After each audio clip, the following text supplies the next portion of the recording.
Welcome everybody back to the Built Different podcast. I'm back with Bill. We're here with episode 13 of Gold Rush. The NFL is taking shape, it's taking form. We're getting ready for the new season. Just got done with the draft. So what we're going to do is we're going to go through the draft, talk about some winners, losers, all of our opinions on the draft. We're also going to give you a nice top 5 after that. We're going to put some fun in the air, have fun with it. And then we're going to talk about the schedules being released. So, Bill, why don't you kick us off with some NFL draft talk? Sounds good. First off, it was just a generally exciting draft. I love seeing the movement. No team was afraid to really move up, move down. Yeah, I was going to say it was pretty Plenty. aggressive.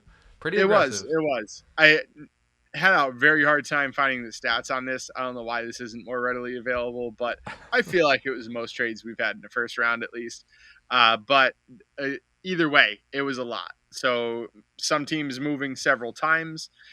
All around, there were definitely some people that fell that didn't expect to fall. Definitely, and the reason being is there was a whole lot of reaching going on as well.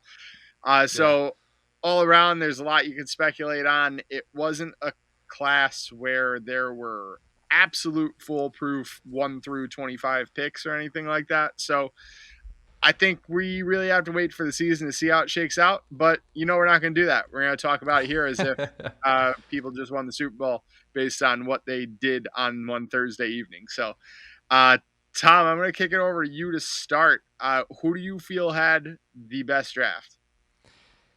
Who had the best draft? It's kind of a toss up for me between Philly and Houston. I know, Houston, they got very, very aggressive during that draft. I will explain. But the reason why I take the Eagles is because yet again, Howie's up there in his castle of doom, just working his ass off, and he gets us Jalen Carter and his teammate Nolan Smith, and then throughout the rest of the draft, we filled our needs. Especially, we got an extra corner, we got our young safety. We're doing what we got to do with what we had, and that's the best you can ask for. And Right. when it comes to the Eagles, it's a team that just made the Super Bowl, just having this great of a draft. It's not something that you see very often, but they did it, and they filled all the holes that everyone said were missing. Right. When we were going through the off season and we were letting people walk. But yeah, how Yeah. do you feel about the Eagles draft? I thought it was stellar. It's incredibly rare that you have a team that makes the Super Bowl really partially riding their defense, and then they go in and they get to take two of the top, let's say, top 5 defenders, probably the best defender in the class, which that alone doesn't happen. Almost never can you get two of the top 5 defenders in the draft on any team. Yeah. And this team that just got a Super Bowl did it. Now we got It's not, 5 Georgia Bulldogs that played with each other. yeah, the Georgia Delphia Bull Eagles, or I forget Whatever what they you want changed to their call Twitter handle to it. for a moment there. It's Yeah, nuts. it's But insane. yeah, you talk about that, like familiarity with your teammates. They can adapt the Georgia system.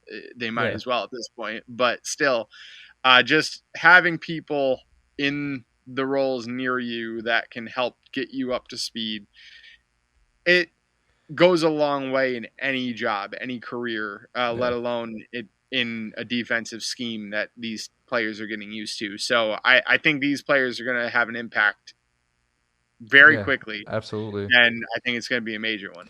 And So I I love it because yeah, when you talk about one of the greatest college defenses of all time, and now they get to play together in the NFL, I think that's motivation alone. Like, you win in college, you're gonna want to win in the NFL yeah, as well. Why not, do it with a bunch of your buddies, and then we got the veteran leadership already there. And then on the offensive side, Jalen Hurts got his payday, so he's gonna be a happy man, throwing to some happy receivers, and I think it's just gonna be a happy season in Philly. But the thing that I love is just like I said. I mean, it was smart to let some of these guys walk, because I'm not gonna sit here and say that the Eagles defense was overrated by any means last year. But I think we can all agree the Eagles did have somewhat of an easier schedule on top of an easier walk in the playoffs to get to the Chiefs. And then on the grandest stage of them all, that defense absolutely collapsed. So again, yeah, maybe we probably could have ran it back one more year with that defense, but at the same time, why not take advantage of what was presented to us, having that draft pick that we had, Right. and just continuing on. So yeah, I love it. Yeah, Dilly and dilly. then you talk about what you're able to do on the offensive side of the ball. Not really a draft pick, but adding DeAndre Swift via draft Yeah. capital. Yeah. That's It pretty just cool. kept going. It was just Yeah, all like the whole 3 days. It was just nonstop, just Eagles just making the best draft picks or trades that they could at the like they were just it was just the whole time. If you were an Eagles fan, you got something to follow literally the whole time. And then that yeah, Swift was just the cherry on top of the cake. right, right. It's crazy. And then so I'll dive into it in a moment. I don't want to get ahead of myself, but they were helped by one other item, which I'll circle back to momentarily. But moving over to your Texans, they were amongst my top as well. Having two Right. out of the top three picks in the draft is bonkers as well. Yeah. So now you have what you feel. Who knows if where they have their quarterbacks ranked? Maybe they did have Bryce Young ahead of Stroud, but they didn't have that opportunity for us to find that out. So they have the number 2 pick. They do go quarterback, where a lot of people didn't think they were going to. A lot of people thought they were going to take Will Anderson at number 2. And then they go ahead and take Will Anderson at number 3. So they have the best defender on their board, hands down, because they had their choice. And I personally like Carter better, but hey, they didn't. That's what mattered there. They got their guy. They got what they feel they're going to get the most out of, and I trust in D'Amico Ryans right now. We'll find out a little bit more about that as time goes on. But then adding C.J. Stroud, it might have been their best offensive player on the board too. So Yeah. if they really got their pick of the litter, number 1 and number 2 picks, that's fantastic. You don't really get to do that ever either. So you're right. I think both of your picks, you found two teams that did something that no teams really ever get to do. So Yeah, great pick. and it I'll let you and talk it's some Texans. in yeah, it's insane what Houston was able to do there. I mean, it's a little bit of a risk, right? Because you're giving your 2024 first round pick, you're giving a couple other picks away just for this and a couple other things. But at the end of the day, I love the culture that's in Houston right now. I'm loving it. You got the fresh new coach, D'Amico Ryans, who's coming off of one hell of a job done in San Francisco, Yeah, coming home to Houston. Like the story cannot be better there. And yeah, then it's fresh. You get a brand new, possibly franchise quarterback. I know, yeah, we're not sitting here saying CJ Stroud is absolutely right. surefire real deal, but he's going into a good situation. And I think that's what kind of separates him and Bryce Young, who I imagine we're going to talk about in a moment. What separates them from some of these past quarterbacks that have been drafted in these last few drafts is that they're going into some really good situations where some of these quarterbacks were just thrown into some really, really horrible Right. situations, which, for example, Zach Wilson. I mean, I know, we can agree to disagree about talent, everything there, but he was thrown into a horrible situation with that.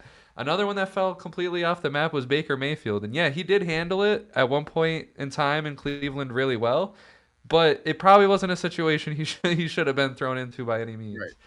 means. So to keep that up, I like the C.J. Stroud pick. Will Anderson, I believe he's a very generational defender. I think it was worth that trade. You might as well get in their opinion, the top defender. You might as well pair him with C.J. Stroud and all the money that they've spent in free agency. I think they're going for it this year. I think they want their young guys to go out there and do their thing. They have a very young room of receivers. We've seen young receivers gel before.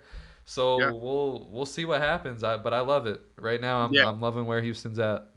And I think the number one thing you said there was culture. And I think what Yeah. you don't typically see is a brand new quarterback come in, get the reins to the franchise immediately, start losing, Yeah. and then stop. It just doesn't happen like that. You don't stop losing. If you create that losing culture for this quarterback, it's there Exactly. to stay. And then he doesn't become your franchise quarterback. There are exceptions to the rule, but most of the quarterbacks that are absolute top dogs in the NFL right now, they walked into Good situations situations, yeah. that were decent or better. So the Texans had a lot of work to do, but they got to work fast. So Right. It they at reminds me of least, Cincinnati. yeah, It completely reminds me of what Cincinnati got when they drafted Burrow and Chase. right, right. Well, and the thing about Burrow is when his team was bad, he broke his leg immediately. Kind of like Right. it was too soon for him to get used to Yeah. losing. So that it's a terrible thing, but it might have been one of the best things that happened to him career wise. Because A, it's going to, if nothing else, it's going to inspire the Bengals to start paying offensive linemen. But Right. beyond that, it allowed the team to develop a little bit more. It added some draft capital without creating a losing culture around this quarterback. Right, I think if the Texans muster up close to a 500 record this year, that's insane progress, and Yeah. that looks like winning culture. And you can spin that without CJ Stroud ever getting beat down over his year. We'll talk more about quarterback fits. We'll talk more about why we think the Texans are in good shape and why it is a good fit. But before we do, my winner, and I'm cheating a little bit, but the team that had the absolute best Thursday in recent draft history is, to me, the Baltimore Ravens. You lock in Lamar Jackson at the highest contract ever at the time, which is about to already not be as we stand a few weeks later. But the highest contract in NFL history at the time, you add Zay Flowers, and all of a sudden, this offense has firepower. You have a defense that I think might be the best in the league right now. I very well think Roquan Smith and that Baltimore defense could be the number one defense in the league next year. We And saw it last year in the postseason. Saw it clear yeah, as day. And if people did not see that, they are gonna wake up a lot of people this year, I feel. yeah. And just with a healthy Lamar alone, let alone adding the weapons around him, this Ravens team is the real deal. They didn't Yeah. have many gaps. They did absolutely zero during the offseason prior to draft day. Absolutely zero. Signed no one. But then they got their guy. They got Odell Beckham pretty recently before that. They got their guy in Lamar Jackson, of course, and then they add Zay Flowers. So now all of a sudden, when you had Rashad Bateman as your number one receiver, who knows exactly where he fits in now, but you have him and Devin Duvernay was your number two. Duvernay is very likely your number four at this point. So that shows how much they needed that wide receiver help. And Duvernay is going to be a serviceable number four. So between those four and Mark Andrews, plenty of pass catchers, give them a healthy backfield. They've always been able to run the ball well. Just they can't have six running backs go down to injury like they did the one time. That Ravens team is just nuts. I'm looking Yeah. forward to watching the Baltimore Ravens next year, except for when they're playing against Dolphins. Yeah, and it's filthy. Like, well, what they have built here is absolutely filthy. I mean, like I said, that this is a defense that absolutely stopped Joe Burrow right in his tracks. Something that Buffalo couldn't do, and something that the Chiefs almost couldn't do. So, what made the biggest difference between last year's team and this year's team is obviously going to be, Lamar Jackson being healthy, because we also have to remember that Lamar Jackson, again, in my opinion, I could be wrong, but I still feel this way, that if he was a paid man last year, he would have been playing those games. Yeah, Say like that's literally what it came down to, is that Lamar Jackson wanted to preserve himself and not really fuck himself out of the contract that he just got. yeah, So we can announce Lamar Jackson as the big winner of this offseason saga, negotiating his own contract, getting paid a lot of fucking money, a lot of money. Very deserving. Because the Ravens now they're at this point where they're absolutely favorites in the AFC, because we're gonna get a healthy Lamar, healthy Odell for whatever it's worth. DeAndre mhm, Hopkins has been seen working out with Odell a lot, and that could mean that he ends up in Baltimore. We'll definitely see. Yeah, But like you said, I mean, just the team all around, defense, offense. This team is disgusting, yeah, and the fact that they figured out with Lamar is it's just a beautiful ending. it Beautiful ending is. to a very rough story. Yeah, it's a storybook ending. I'm not saying it's a great storybook, but it's a storybook ending nonetheless. So I don't think Hopkins is going to end up in Baltimore this year. I do think he stays put in Arizona for one more year. I That think might kill his career, man. I don't want to see it it. could, it could, but with the thing, something that you mentioned, Arizona trading out of that number three, they're in a very uncertain spot right now. They don't know what the hell they have. They might have just made a terrible head coaching decision or a genius one. They might have a great quarterback or they might not have a quarterback. They have no identity right now. They're going to Wow. figure it out or they're not. That's the thing. There is this situation where they're not going to figure it out. But either way, it will be a whole lot better for the GM to divest more of those assets next year once they kind of figure it out. Because you don't want to start from scratch if you don't have to. And the Right. Cardinals have talent. They just don't know what the hell to do with it. They have a lot of So talent. Yeah. so if they can figure it out, they're building from, the fourth floor up instead of the ground up. And that's a better situation unless it's going to lead to mediocrity. If you know your cap is mediocrity, it's time to sell your assets, right? So we'll see what they have, but I think they're going to spend one more year trying to figure out exactly what they have before they sell off Hopkins. One team that a lot of people pegged as losers, particularly after drafting one particular player, they pegged the Detroit Lions as losers. And it was mostly after drafting Gibbs, where they could have had Bijan Robinson. What say you about the Detroit Lions? Well, I think, I mean, at first, I think the initial reaction was that a lot of people were saying, oh my God, this is another Detroit Lions move. But at the same time, if you just look at Gibbs, you watch the tape, you watch the highlights, you read the stories. I'm not saying he's better than Bijan Robinson, but you can make the argument that he's just as good. So whether they got Bijan or they got Gibbs, I think either way they win that pick. And it's not like, yeah, they're reaching for a running back, yes, but we see all the time that NFL teams win with some very impossible offenses. I mean, Patrick Mahomes. I mean, he's talented alone. But when you look at these teams like the 49ers and the Eagles, their winning strategy, their winning formulas by having, obviously they have good defenses, but their offense is disgusting and just works in so many ways. Right. Running, the quarterback can do a whole lot of things. The running backs can do a whole lot of things. Receivers running a whole bunch of different routes.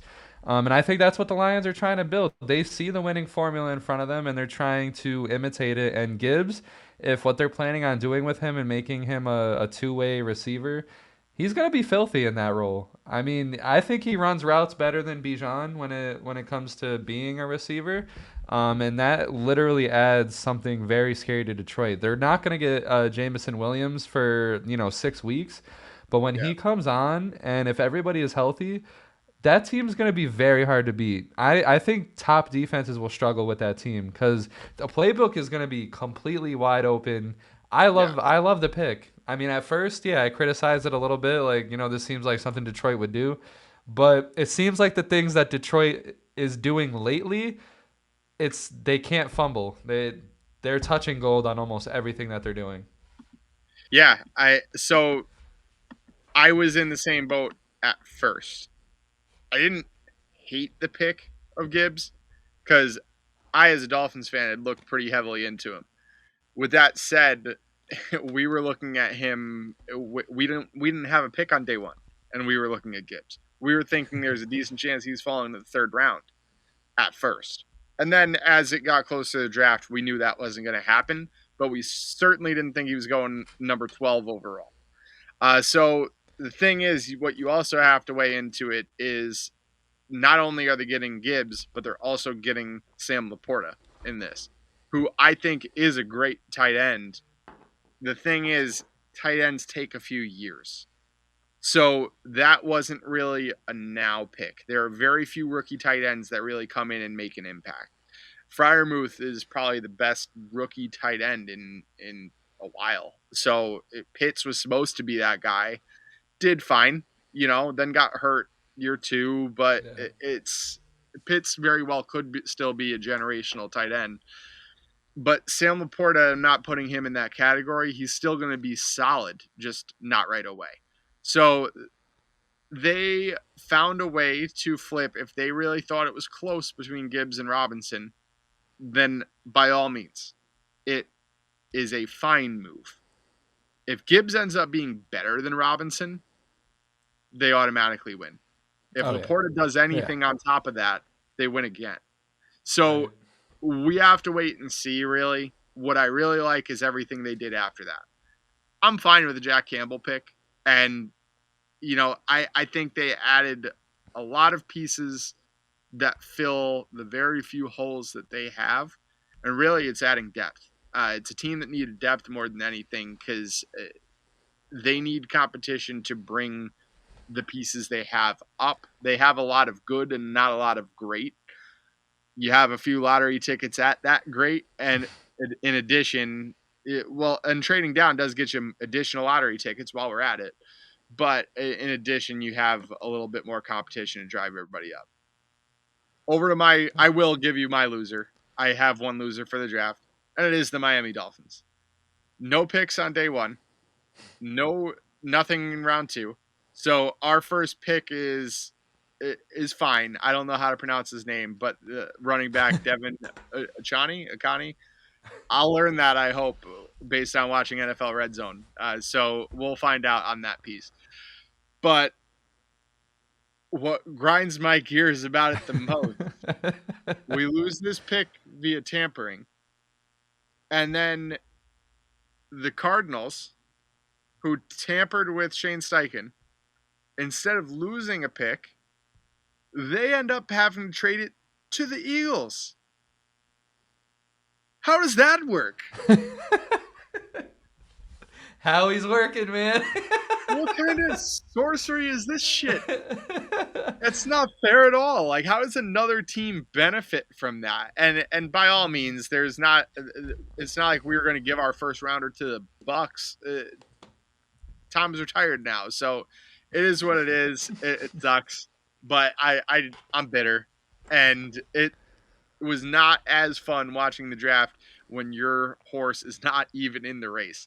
When your horse is scratched, it's not nearly as fun, but still, at least it was exciting with all the trades. So all around solid draft. I do What'd you have a do it again? loser. I do have a loser. So We do have a loser now. yeah, so I definitely have a loser. You just caught me off guard with the loser question. Because I you saw my little pre-draft thing. It was nothing but winners. Because I love this draft. I thought it was good. Yeah. But definitely a loser in my opinion is the Tennessee Titans. I mean, obviously we have to wait and see what Will Levis becomes. But we obviously see that he has a very poor attitude. He can't take his losses. Um, and on top of that, they didn't trade Henry and they didn't trade Tannehill. And I know we sound like a broken record because I think from day one or day two, one of the first two episodes we sat here and we were like, "Come on, please trade Derrick Henry, let this Tannehill thing go, rebuild." But it's starting to very much so look like we're gonna end up with the same bullshit next year, and Yeah. possibly a nice win streak in the beginning and completely falling apart towards the end because it's done. Stick a fork in it. Like this Yeah. version of the Titans is done. I hope they eventually trade Henry and Tannehill, but I think the most that they could have gotten out of those two would have been on draft day, if they got anything Yep. worth anything. But I think at the very least they could have gotten something for Henry. They could have Yeah. gotten something for Tannehill. They didn't. I think it's harder to trade them now than it would have been on draft day. But we'll Agreed. we'll just have to wait and see. But they're Yeah. definitely a bunch of losers. Right. Right. I don't know exactly what the market would have been for Tannehill because we really had a lot of teams come Yeah. out and say they're not in the market for a quarterback where we felt they should have been. Yeah. I.e., Washington Commanders. So, with that said, Henry, I think you're absolutely right. I can't fathom that no one made calls as seeing about Derrick Henry's Well, availability. it was close. I guess there was an Eagles and Titans trade that was close for Henry, but it just fell apart. But Yeah, there's no reason for that. Like somebody yeah, needs to not be so proud to decline an offer of any kind and let that man go have a chance somewhere. right. It's not Especially on fair the to Eagles, Derrick that would have Henry. been nuts. That would have been Right. insane. Yeah, it's not fair. And you see it's not like they gave up very much for DeAndre Swift though. So that's the thing. Right. If that's what the offer was, then it's borderline disrespectful and yeah, you might as well reject it. But still, it's I would have liked to see Henry go anywhere else for the most part. I heard he was going to the Bills at one point, except that. I'll say that. I'd like to see him go anywhere else except the Bills. But overall, it was just a generally very, very unexciting draft haul from the Titans. So they Yeah. improve at guard, of course. Spending first rounder on a lineman, you should improve there. I like Skronsky. I think he'll be a good player. But you're losing Taylor Lewan too, so are you really even a better team after that? Right. Given Lewan's older, he might not even land on an NFL roster. So sure, it's you didn't really have much of a choice, but I can't say you're a better team than you were last year by having Skronsky now. So then you add Will Levis, which suddenly makes your Malik Willis pick become a roster Yeah. bubble player. Yeah.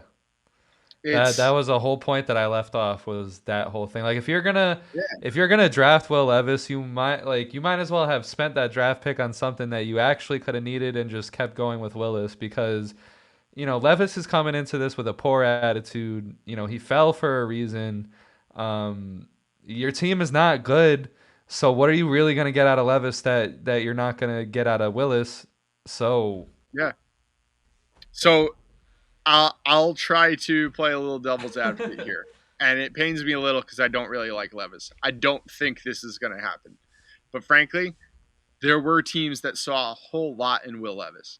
Will Levis was projected to be the number one quarterback off the board not all that long ago, and then Bryce Young steps up, C.J. Stroud steps up, Anthony Richardson comes out of nowhere, and Hendon Hooker was also in that mix. So there's a lot to discuss here, quarterback wise. A lot of movement that happened, but somebody saw things in Will Levis. What we never did see was his love for the game, and then we see his little attitude and everything. yeah, I It's just thought it was not a good horrible. look. Not showing up on day 2 of the draft where you are certain to go, and frankly, I would hope you have rumblings that you're going early at that point. So I don't like that you're not there to celebrate with Goodell and everything and make this a persistent story, something that kids can look up to. Whereas I loved Stroud's interview when he got drafted. That I gained a lot of respect for CJ Stroud after that. I like Bryce Young's. Across the board, everybody looked good except Will Levis.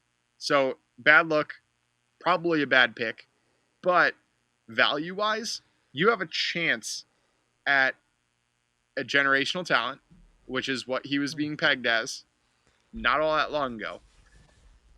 But you also have a chance that this is basically Josh Rosen. And I think it's probably more likely that that's the case. We'll find out. Yeah, we'll definitely be interesting. But Yep. what are your absolute final takes from the draft? We'll have you give some final takes. I'll give some final takes, and we'll move on because it was definitely an exciting draft. I Yeah, loved yeah. it. Ultimately, it's I want to see these trades all the time. I think that's really what makes this whole thing more exciting. Makes it an event. It's a spectacle.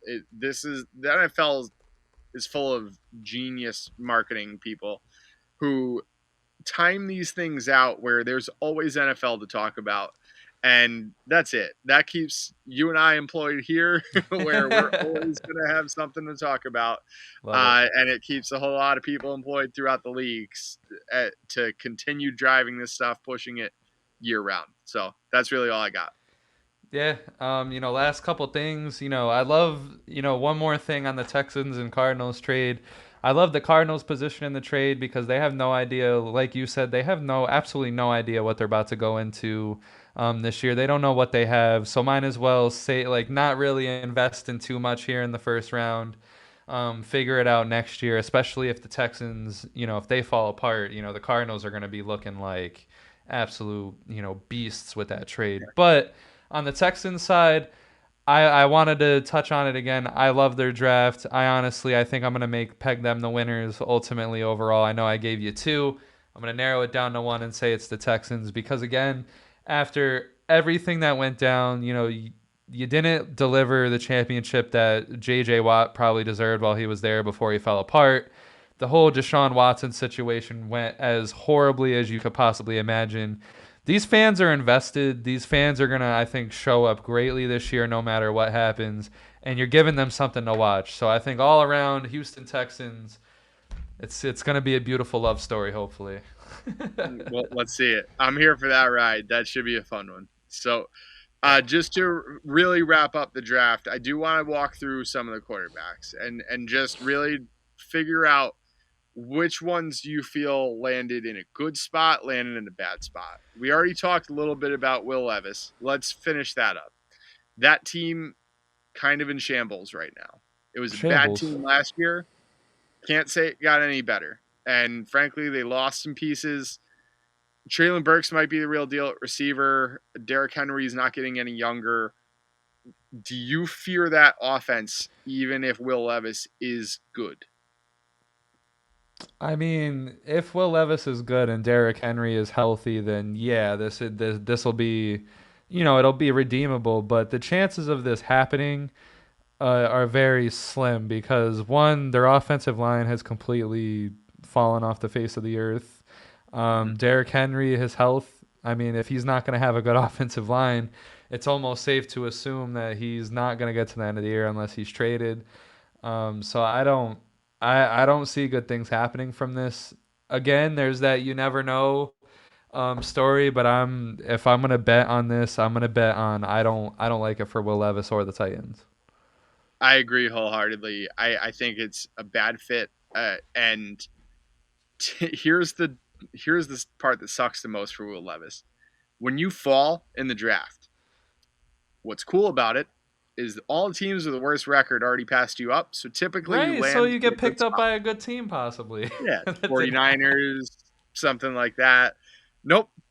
Circles back around to the Titans, and now he's probably in the worst shape out of all of these. There's one other team that I like the fit even less, and it's something that I predicted would happen. Let's wait. Let's save that one. Let's first just start right at the top. Bryce Young going to the Panthers. How does it make you feel?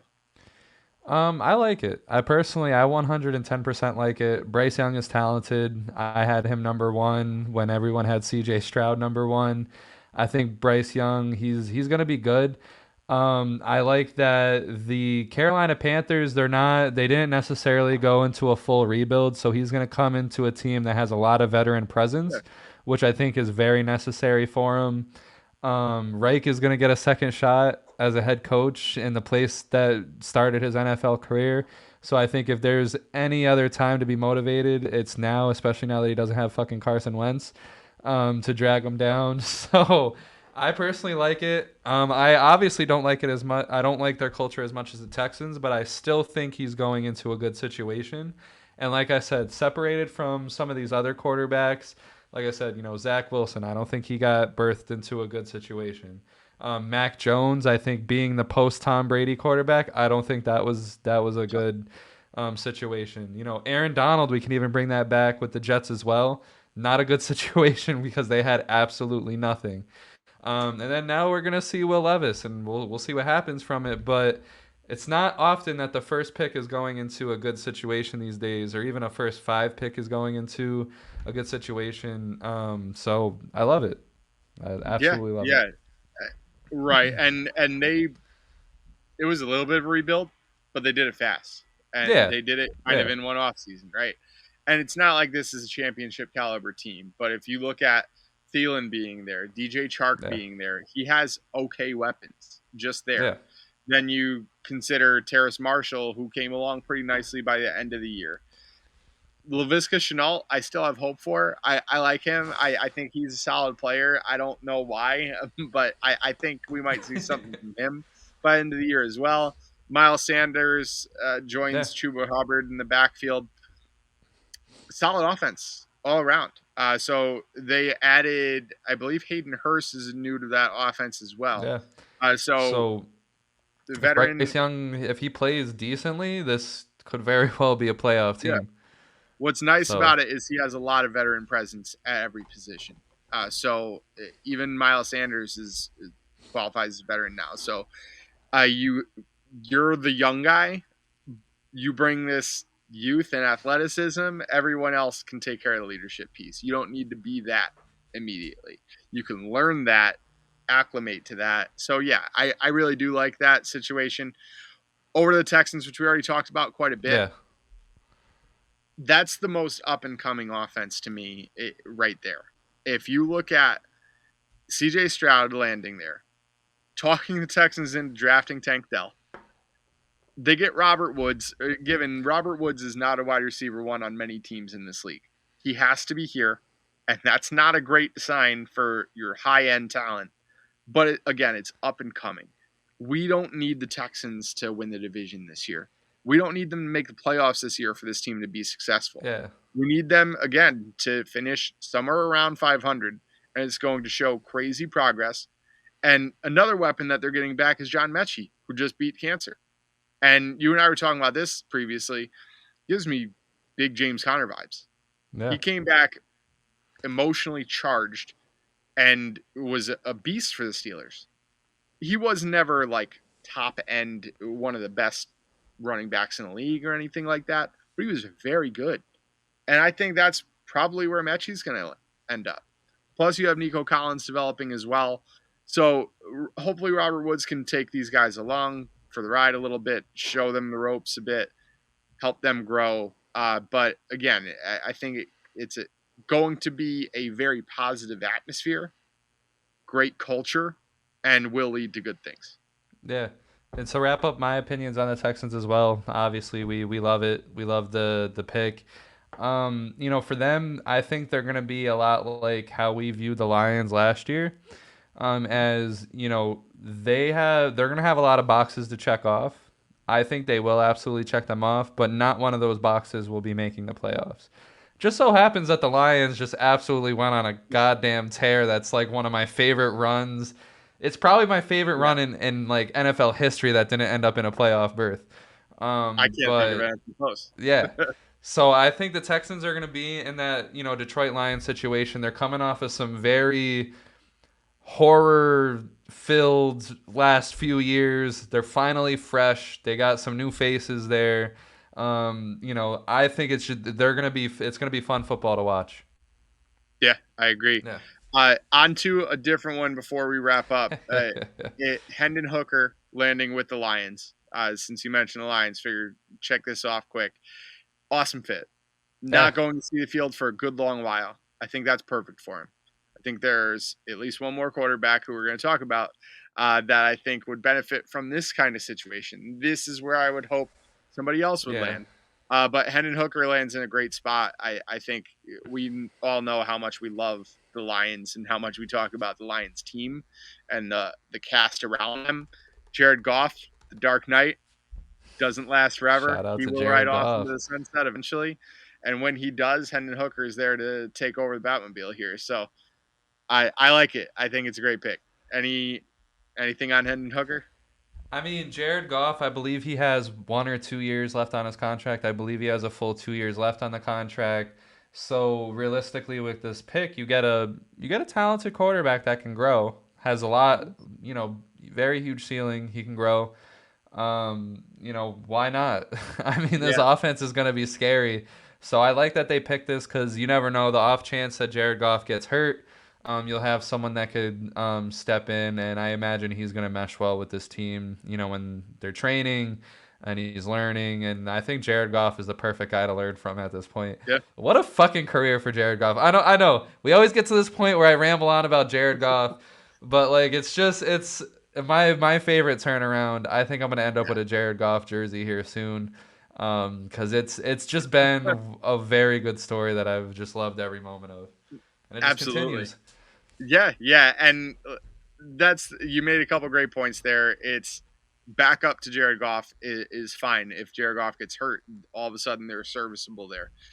In addition, not just looking down to the end of Jared Goff's contract, but frankly, like now they have an option if Goff doesn't continue to play as well as he has. Not that that's even possible, right? But if Jared Goff doesn't continue his remarkable streak that he's on right now, then they could look elsewhere for a lower contract and then invest that money elsewhere. Maybe they need something else at that time, and they can use that quarterback money elsewhere because the best way to get value and influx of value in all the other positions is having a quarterback on a rookie contract. Cheapest way you can have a quarterback on the roster, really. So, especially not even a first rounder. So, again, perfect fit. And guy I wish would have gotten drafted there instead ends up on the Colts. Anthony Richardson, who I think lands in the absolute worst fit for him because this is the one place where he is absolutely going to have to be a starter. And he is not ready. And I feel like this is the way that you destroy Anthony Richardson. And I don't like it. We talked about this before. He's the guy I was most excited to see where he lands. There are a number of places where I would have really liked him to go. Would have been fine with him in Atlanta. Would have been fine with him in Detroit. Would have been fine with him in Seattle. I would have preferred him in Seattle, really, behind Geno. But instead, he goes to the Colts. No veteran leadership, no veteran presence to learn from. Young coach. I don't like it. I don't like it at all. I mean, it's gonna be whatever he makes of it. I mean, I think in this situation, he at least has some talent around him. I mean, it's Yeah. not like it's gonna be Pittman, Jonathan completely. Taylor. Yeah. I like he has one of the highest end wide receiver ones and the best running back out of anybody we just talked Yeah, about. so I think like it'll literally be what Richardson wants out of this situation. Do I think it'll be good? It's the Indianapolis Colts. It's like I said, I don't see them doing anything this year. I think this year I am honestly shocked that they still have Jonathan Taylor. Shocked that they went for Richardson. So we'll see what happens. They're going to be one of those teams that just exist, and they could end up something, or they could end up nothing. But with the luck, well, I won't say luck because both Luck and Peyton Manning were both high end draft picks. Yeah. But with the luck that the Colts have had at the quarterback position, I think it's something that's fair that you can say could end up good. But I don't know. That's the biggest wait and see situation I think we got. Yeah. With every stroke of luck that they've had though, Peyton Manning, Andrew Luck, Yeah. think about where they've been since then. Yeah. Well, Let's hey, take a look I at their mean, recent they've draft record. survived. They've survived. Carson Wentz, Rivers, Matt Ryan. Well, they didn't survive with Yeah. Matt Ryan, but I was gonna say who survived? Because Jim Irsay is about the only guy left from any of that. So yeah, that wraps us up with the top level quarterbacks that really got drafted. Anybody that we feel is likely to make an impact. Of course, there's Tony Romo's of the world who don't even get drafted and end up making a name for themselves, but that's who we believe is likely to be talked about in years forward. So moving on, let's have some fun. let's have some fun here. So we're not going to spend a whole lot of time on this because in a later date we're going to give you a full 32 team power ranking. We're going to break down the entire league, let you know who sucks and who's good. But for now, we'll focus on top five. We're each going to give our top five. First, just going to list them off. Start with your fifth place, then I'll give mine. Who do you have as your number five? Number 5. Let's give a shout out to Jared Goff. I don't give a shit. I have to put them on the list. I'm going with the Detroit Lions at number 5. I love what they're building there. Jared Goff, if there's anyone that has everything in the world to play for, it's just Jared Goff. And I'm a huge fan. If there was a cult for Jared Goff, I'd be in it. You are in it. Because This is it. yeah, this is it, But shout out to Jared Goff. I think the Lions all around, I think they filled the defense pretty. I don't think they did the best that they could do on their defense, but I think it's still a winning effort. It's still an improvement that they've made that they needed to make. And if their defense really does its job, and I'd say at the very least can have teams score 3 or less touchdowns, I think their offense is going to take care of the job every time they go out on the field because they showed that last year. They were ripping apart top defenses with their offense. So I'm not expecting that to change. They still have, in my opinion, a fantastic running back room. I know Jamal, they elected to let him go. But at the same time, who they replaced him with and what they have right now, I think is very good. Yeah. Yeah, I definitely have him as my favorite for the division, which is crazy to say. The NFC North is likely to go to the Lions, but I believe it's theirs to We're lose. back. we're back to those days. Yep, it's only been 40 years. So my number 5, I have my Miami Dolphins coming in at number 5, and this is tough. Fair. Honestly, I would say honorable mention teams. I won't say it yet because you might think they're top 4. I'll circle back to that, but still, the Dolphins come in at number 5 for me. I think they could be anywhere on a number of lists. They could be barely top 10. They could be number 1 overall. I think there's a lot we have to see from the Dolphins. If you look back, though, to when Tua was healthy, here's what was going on. Defense was giving up a ton of points. The offense was just an absolute shootout mode and was able to get it done.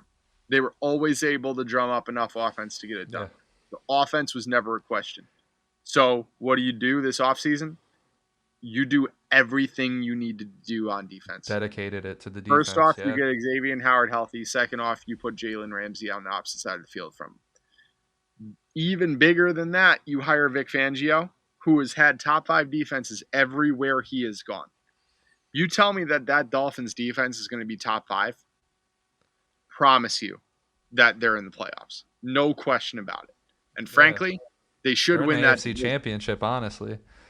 Right. I don't see really a situation where if they play to their potential, that they're not in the AFC Championship game. That's the bare minimum if they're playing to their Absolutely. potential. I mean, I So, and think the yeah, it my banks on them apologies. actually Yeah. having the top 5 defense, but Vic Fangio has delivered everywhere else. So why wouldn't he do it here? That's it for the Dolphins for me. Yeah, I mean, I like Miami. I said it when Tua was healthy, and him, Hill, and Waddle were just clicking. That threesome right there, that alone, like I said, it's gonna overwhelm a lot of defenses, and I see this team as like a surefire 30-point threat every single time they touch the field, no matter who they're facing. So if you keep Tua healthy, I definitely think they're a top 5 team. They're not in my top 5 right now because I got to see how this plays out for a few weeks. But I love the team. I love what they've done on defense, especially the way that you talk about it. I have no choice but to love it. And Vic Fangio, who maybe he was a huge inspiration to that Eagles defense. He didn't have the biggest role on defense, but hey, like you said, everything he touches seems to turn to gold. And if he turns that Dolphins defense into gold, we're looking at something scary in Miami. Yeah, absolutely. So I'll jump in my at number number 4. 4. Oh yeah, go ahead. Yep. I'll cut. I, I'll I cut this shit out. I have Baltimore Ravens at number 4. We talked about it earlier, so I'm not going to spend a lot of time here. But offense, potent as hell. Lamar, J.K. Dobbins. You have 4 good receivers at least, I would say, with OBJ, Devin Duvernay, Rashad Bateman, and Zay Flowers in no particular order. Mark Andrews is maybe going to take the reins as the best tight end in the league at some point, but Travis Kelce seems absolutely ageless. So not just yet, but Yeah. still amongst the top. Offense is obviously stacked. That defense, like we were talking about, how they were playing at the end of the year is lights out. I'm not worried about them being a top 5 defense. I'm worried if they're below top 3 even. So if they're not in top three, in my opinion, it means Roquan Smith got hurt.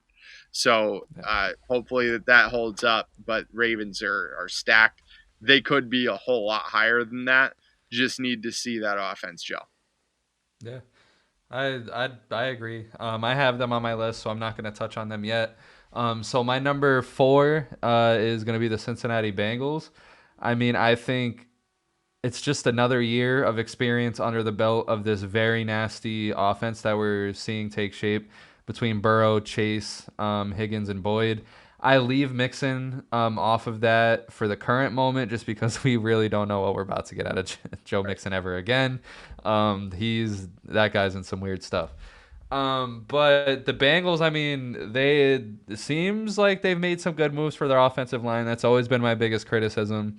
I think you just protect Joe Burrow and let Joe Burrow play his game. He's gonna win a lot of games, and it's just like I told you. I think it's just straight face down to business. No more Von Bell, which I love, and just everything moving forward.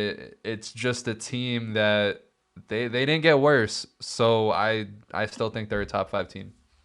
Yeah, I'm not including Cincinnati in my top five, so I will touch on them right now. I think they did address the offensive line a bit, of course, signing Orlando Brown. I think that's a great signing, and I think that does help a lot.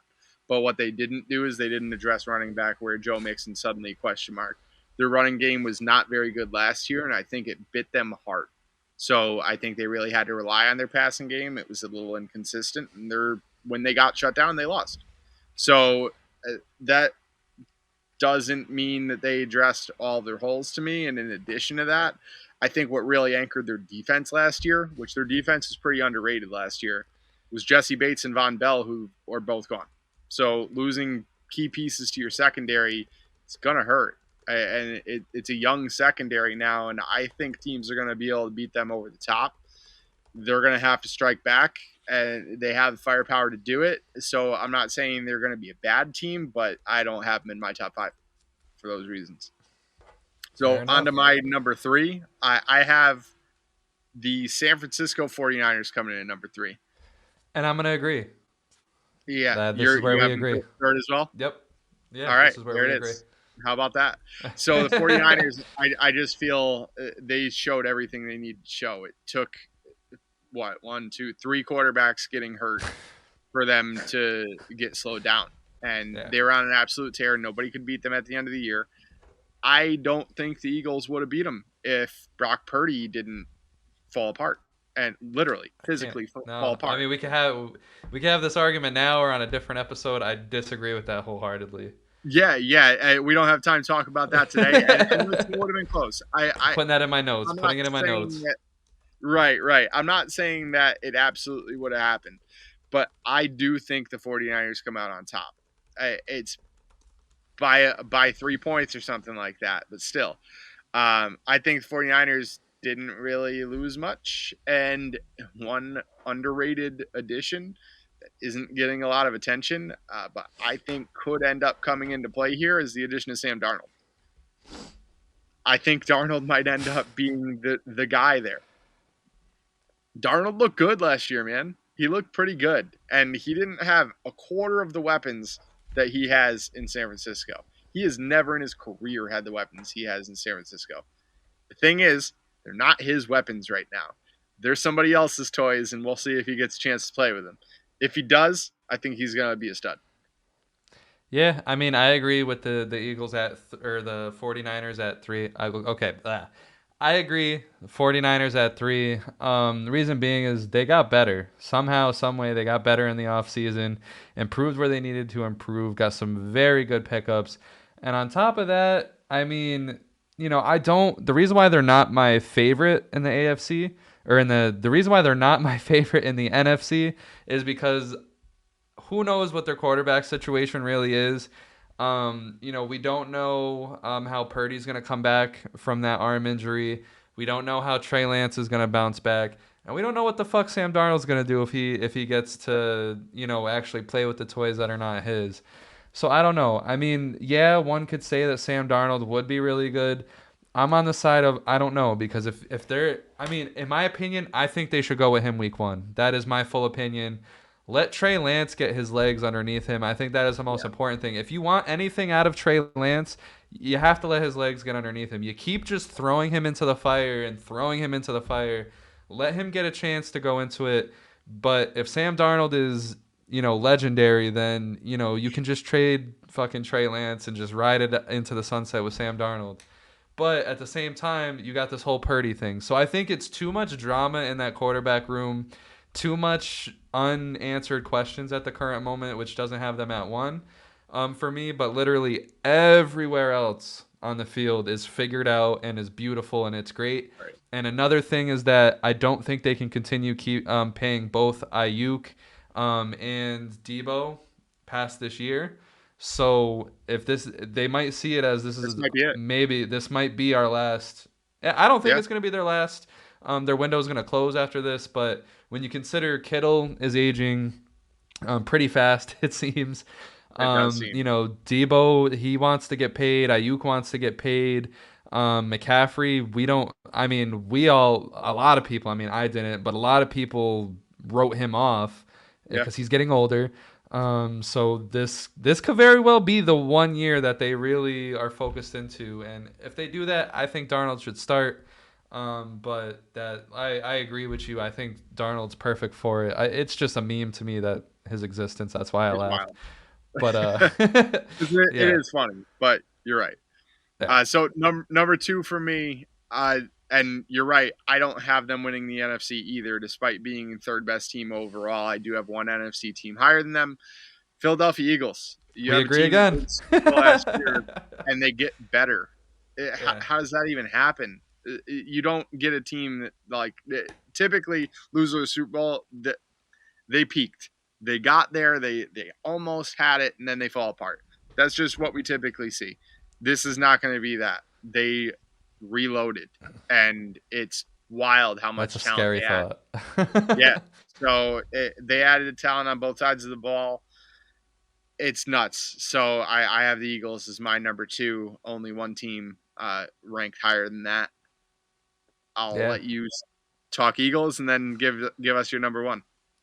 Yeah, so I mean, when it comes to the Eagles, we paid Jalen Hurts, and I think it was well deserved. The Eagles are making it clear that they're going to be behind him. It's not a stupid Wentz and full situation where you pay both and just see what happens, but then Jalen Hurts just rises up out of the ashes. But yeah, Jalen Hurts is a paid man. This is going to be another year where he has both AJ Brown and Devontae Smith, where we knew they were going to be good, but I didn't know they were going to be that Right. good. And the addition that Dallas Goedert was able to add to this offense, he's been there the whole time, but his addition as well makes this offense scary. Their running back room is nuts. I mean, I can make the argument that it's better than it was last year because it's way more diverse, especially if Penny stays healthy. If Penny Yeah. stays healthy and Swift as well, this is going to be disgusting because we've seen what Gainwell can do. And then on the defense end, you got younger and you kept your veterans. That is just insane. My hat's off to the Eagles. I love what they did. And again, it's scary because they got that taste of the Super Bowl, and I think they're gonna be hungry. They're gonna want it again. Hurts, he got paid, so literally all he has left to do is win a Super Bowl in his young Right. career. So it's a beautiful situation. So Yeah. It's a good my time number being an Eagles one, fan. yeah, a great time, a very fantastic time. But number one, I'm going with the Baltimore Ravens. So yes, it's shocking. The Chiefs are off my list. I have a feeling that they're on your list, and I'll save my Chief comments for that. But the Baltimore Ravens are my number one. What we saw from their defense last year, how inspired they still were with Huntley, as the head. Huntley's still on the team, I believe, right? Yep. Yep. Yeah, so I don't know why I even asked that because that doesn't matter. But their If that comes defense, into play, they're not going to be number one for long. But yeah, watching what their defense did to the Bengals, and then the very next week watching what the Bengals did to the Bills. I mean, I have every reason to believe that we could have been seeing the Baltimore Ravens as the Super Bowl champs, or maybe losing to the Eagles. if Lamar was healthy. Lamar is going to be healthy unless some freak injury happens, or maybe he misses a week or two here and there. He's gonna play through the shit that he wasn't playing through before, and that is such an addition on its own. And now you're giving him people to pass to. I I can't. I'm Wow. sorry. I have to go with I have to go with the Ravens. A surprise to many, maybe, but for me, it's I really after that one game that they had with the Bengals really made me believe in what they had if they were able to keep Lamar. And hey, they kept Lamar, and it wasn't an ugly scenario. It wasn't an ugly re-signing. It was great. Everything is up. They got him Odell Beckham Jr. Maybe they get him Hopkins. Maybe they get him some other receiver through the season. But I love it. They're my number one.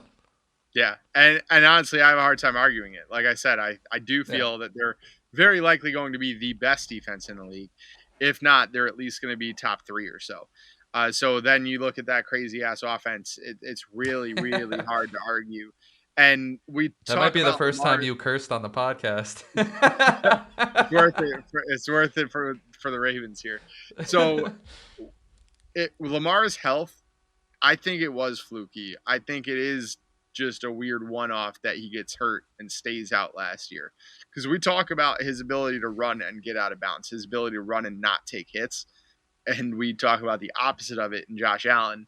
So I think he can and will stay healthy. I think if he does, it's going to be hard to beat this team. When he was staying healthy, they were progressing further and further into the playoffs every year. Then he gets hurt, and it's obviously not the same situation. But this is the time. The teams around him, I don't see why not. I had a hard time bumping him down to 4, so I'm glad you have him at number 1. I do have the Chiefs at number 1. Honestly, I don't even have rationale at this point. Is I picked It's the them to be Tom Brady effect. right. I had them picked 4th in the division last year for a little while. I came to my senses a little bit, but still didn't really have them toward the top of any lists, and they proved me wrong. And until they prove me wrong in the opposite direction, they're just going to sit at the number 1 spot because Mahomes, I think, is absolutely magical. I think he's going to make something happen with like half of a receiver room. I don't get it. I don't know how it's going to happen, but between him and Andy Reid, they're just going to figure it out. That's all there is to it. So I got Chiefs at number 1. And this is where I'm going to have to disagree and why I didn't include them in the top 5. Because, yes, they pulled it off last year, right? But I want everyone to understand what it took for them to actually pull that off, right? So, first off, they beat the Jaguars. I think everybody expected that. Yeah. Mahomes gets hurt, whatever. But the Bengals, a lot of referee influence. I don't think anyone can deny that at this point. There was a lot of referee influence in that game. Referees definitely wanted to make, their voices heard in that game for whatever reason. And then the Eagles had to their generational, one of the best defenses of all time, masterclass as I called it, had to collapse for them to have a chance. And on top of that, they needed a miraculous defensive effort. Nobody in their right mind could have predicted that the Chiefs' defense was going to be good for that span of games because their defense is not good. So with his receiving room getting worse, I do not know how he pulls this off. And I honestly, if he's gotten hurt almost every year that he's played. I Mm-hmm. don't know if he's to get hurt this time, if he's really gonna like really pull through and want to play through it while Yeah. like the team is in this state. And on top of that, he wants to get paid more fucking money. So I can't put the Chiefs number 1. If they prove me wrong, hats off. They proved me wrong last year. Well, I think we both kind of saw them going to the Super Bowl, but Yeah. losing to whoever was going to come out of the NFC. But we'll see. We'll see it, man. We'll see. Yeah, I mean, if they keep paying Mahomes more money, I think you and I are going to be suiting up at wide receiver next year. Oh So hell yeah! I mean, I yeah, think we both can give them some kind of. We're gonna give them something that I think anybody else on that field is gonna be able to give them. Not right, really, right. but And I don't think we're going to get paid any more to do that than we would to do this podcast. So either way, we're on board. So I think we're going to see the Chiefs along for hell of a ride one more time. So let's see it until they prove me wrong. Chiefs number 1. Absolutely. So to wrap us up, let's have a little more fun here today. As we record this podcast, NFL released their schedules. There's We're not going to take you through the whole schedule. We're not going to read it out. I know Built Different podcast is not your general news outlet, so I let's know you just guys skip are through not the tuning into schedule. this so that you guys can find out who's facing who. So you guys can Right, go on right. Google, you can go on ESPN, you can go anywhere, you can Yeah, find the full maybe schedule. someday you'll find the full release on the Built Different podcast. Not this day. So instead, today, let's just talk about the exciting parts. So, what's the one game you're most looking forward to that you were happiest to see after the schedule release? I am 110% going to this game. The Eagles in Philadelphia hosting the New York Giants on Christmas frickin' Day. That's We know what happened the last time they faced on Christmas Day. One of the best memories I have as a football fan with Deshaun Jackson winning that game at the end for them. that. This is great. This is gonna Yeah, be beautiful. I'm gonna love every moment of it. I'm going to this game. I feel like it has a very high chance that the Giants could upset the Eagles here. But you know what? I cannot wait for this game. That's my game of the year right there. that's awesome, and I fully trust that you'll be throwing snowballs at Santa Claus in typical Philadelphia fashion. So Hell yeah. you enjoy that for sure. One game that I'm not gonna make it to, but I'm very excited about nonetheless. Dolphins versus Chiefs in Germany. I Germany. That's a love crazy Germany game. football. And that It, game alone is gonna be crazy. yeah, So I think that is the best game that's been overseas. Eh, yeah. I can't really think of one that's any bigger than this. So the Dolphins have played in Europe before. London, at least, likes the Dolphins. I'm curious what Germany thinks of the reigning Super Bowl champs versus the Miami Dolphins. I wonder how Germans choose their allegiances. I mean, I picked mine based on the colors when I was 5 years old, but everybody picks an NFL team in America. I don't know who does or how they do or what in Germany, but I'm curious. I wanted to see what the fan share looks like. There's probably going to be jerseys from all the teams in the stadium, but it's a party over there, man. And I think they're going to have a very, very exciting game to It watch. might convince me to get my passport, man. I don't Right, know. right. And you know what is a little icing on the cake? We don't have to go to Arrowhead. So that feels pretty damn good too. So there are a couple nice little nuggets from the Dolphins schedule. Just taking a look around, we open up. I mean, the whole schedule's super hard. It's just ridiculous how many good Yeah. teams we play. The AFC is going to be a bloodbath. Yeah, just opening up, we're at Chargers, at the Patriots, home against the Broncos, then at Buffalo. Dude, what Brutal. the fuck did they do to us? Because the Eagles open up against the Patriots, and then all of a sudden the Dolphins get to go to fucking New England. Like, what are they? Yep, yep. And that's going to be Sunday Night Football, which is nice. We're getting a little more prime time this year. Yeah. But what's cool is we're knocking out our two, at least, let's see. Where are we at the Jets, though? So, we're at New York Jets on Black Friday. So could Oh be a yeah, the little bit Black of a Friday cold weather game. Yeah. game there, but nothing too crazy. That's another exciting game. Happy to see that we're going to be taking down Aaron Rodgers on Black Friday. But then our Buffalo game and our New England games are at home are late in the year. So I like, or we wrap up versus Buffalo at home. So them playing in the heat is typically not fun. We knock out our game at Buffalo early in the year. So everything I want to see as Dolphins fan basically is my wish list is granted, aside from having some easier opponents. That wasn't going to happen. So all in all, happy release day. I also love that the Chiefs and Lions are kicking us off to start the year. I think Yes. that's going to be fireworks right off the rip. Yeah, I mean, absolutely. I love that game. It's gonna be cool. I mean, I love that Detroit, they're getting the right amount of media love that they should be. Yeah. And I think if we look at the previous openers from the Super Bowl winners from the prior season. So for example, the Rams faced the Bills last year. It was obvious that the NFL all year long was pushing the Buffalo Bills agenda. Mm-hmm. Josh Allen MVP. All this crazy shit. They're gonna go all the way, whatever have you. The year before that, the Buccaneers who had won, they faced the Cowboys. That was also the year that everyone was like, "Oh my God, the Dallas Cowboys are gonna do amazing things, America's team." Blah, blah, blah. Ended with Dak Prescott running the clock out on the last play of the game. Not even a throw. Fuck it, not even a throw. And then the year before that, Deshaun Watson, who had just signed his extension in Houston, they played the defending champions Chiefs. So the NFL has a very, at least for the past 3 years, they have a way of showing you who is going to get a lot of media attention. And I think it's very fair that it's the Detroit Lions this year. Very fair. Yeah, well earned. I think that is really the team that America's behind. You can say America's team in a Yeah. different Oh, sentence. yeah, yeah.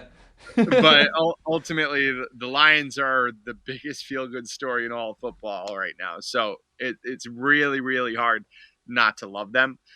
So, especially after Hard Knocks, just really amplified that. I couldn't be more interested in that first game. Like that is such an exciting game to watch, and you don't really see that typically when they're not rivals and stuff. It's not even in the Right. same conference, so it's going to be a fun one, and I think it's going to be a great season.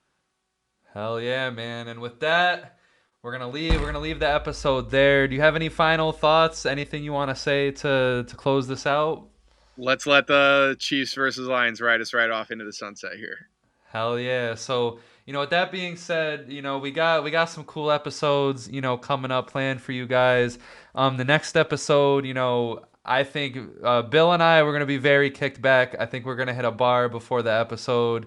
It's gonna be an Bring absolutely live from the bar. unedited episode. We're gonna call it episode 14 uncut or hardcore or whatever. We're gonna call it something. It's gonna be a very laid back episode. We're gonna talk, some of our favorite, memories, some crazy theories we have for the upcoming season, maybe past seasons. We'll figure that out.